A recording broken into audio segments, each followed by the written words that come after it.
नमस्ते बिटिया, हमेशा खुश रहो बिटिया।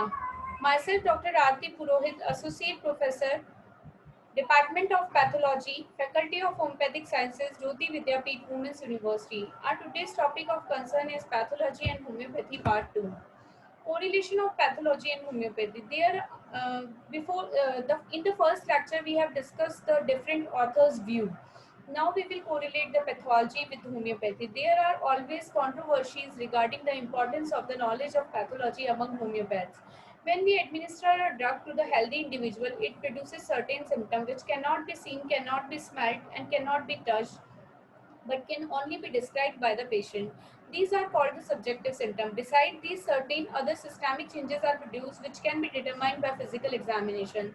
These are nothing but pathological changes because they are result of deviation from normal, the outcome of the deranged vital force. We cannot have the totality of the effect of a drug on the system until we know the pathological changes produced therein. Otherwise, we would be mere symptomatologists. Symptom is the reaction of an organism to an irritant. If the irritation has progressed sufficiently far, a definitive abnormality in all structure and function result, which is termed as pathology. This includes various mechanisms involved in the production of symptoms. They may be either due to drug action or to disease. These mechanisms may be of many kinds. They usually consist of process of stimulation or depression acting directly upon a given organ or through its nerve supply. They may also be due to an inflammatory state terminating in real tissue chain definitive pathological condition. These mechanisms may be excited or called into action by absorbed drugs circulating in the bloodstream, by toxins of the disease, by anaphylactic antigens, psychic influences, or by idiopathic factors. With the help of proving, we can get a vast amount of information regarding drugs and their effects or symptoms. But our information concerning many of other drugs are still incomplete. There are two factors of the correct and scientific homeopathic prescription. One of them is symptom similarity and other is pathological similarity. The later one is most neglected. The word pathology has been used in its narrow sense.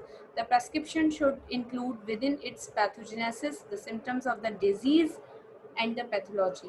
When we are prescribing for a disease which presents symptom due to pathological changes in our broadest term, cure can ought to be accomplished.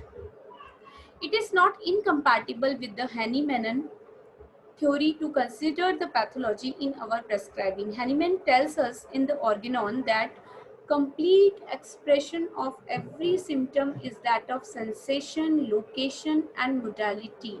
The location of symptom is an element in pathology, and many times it is the sole element. Pathology is one of the symptom of the disease as well as any other of its manifestation. If we do not consider it, we are not prescribing in accord with the totality of symptom. We also do not individualize the case if we do not properly consider pathology. Remedies prescribed for the disease when there is present only one of the important element of the prescription, namely a symptomatic similarity or a pathological similarity, cannot cure, and all that can be expected to them is to relieve the temporarily or to palliate. When we come across any disease condition as a homeopathic physician, two basic pathological conditions will be observed, and they are reversible or irreversible pathology. These pathological changes are further classified into inflammation, proliferation, and degeneration. The detailed understanding of nature and characteristic of each of can be correlated with the miasmatic disease. This is my reference. I hope you enjoyed this session. If any queries there, please mention it in comment box.